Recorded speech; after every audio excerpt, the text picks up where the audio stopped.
Good afternoon. Next we are going to add a series of examples on the different dyslexia and dysgraphia. First one, we're gonna talk about of draw gesture, that it's a connection between the brain and upper limbs of the body. Also, the child should have a correct form to use the objects and the space, and it always made a draws on text. So this is an ability that we construct when the pass of the child. So in this example, we can say the process that the child used at the time to draw.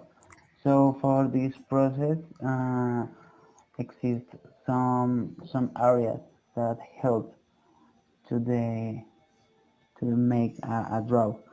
One of these is the primary motor cortex that generate the movement of the hand. So the second one is the cerebellum that has the function to coordinate simple movements. And the last one is the Broca area that it always the produce of language. So these these areas, this set of areas are very important for the act to draw, for the act to language, and other abilities. So have relation with the combination with the hand, with the eyes, and the cognitive process. Derivational dyslexia, difficulty in the language in which the final part of a word is changed or omitted. Visual spatial and visual motor dysgraphia. It is a confusion for two letters that have an axial or lateral symmetry relation. For example, maleta for maceta. Visual dyslexia. It is a confusion of similar words in this structure.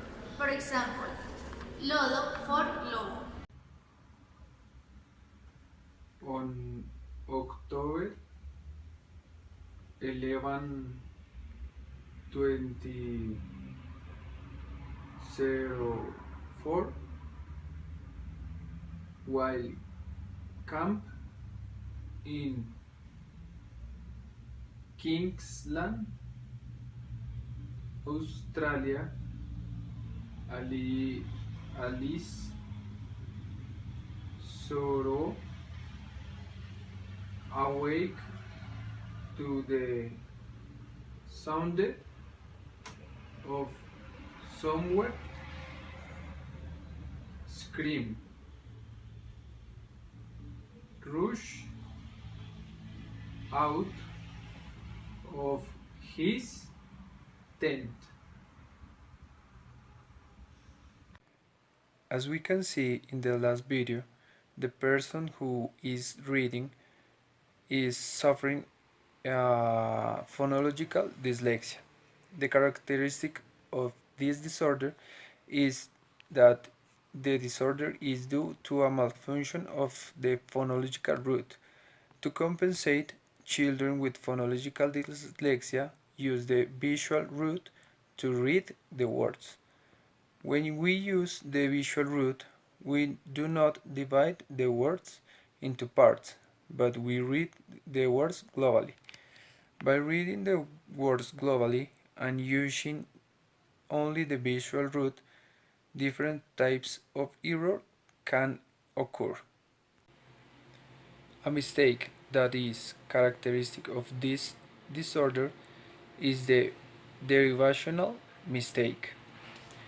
It's when the child is reading and he or she replace the word, for example, life for living, or live.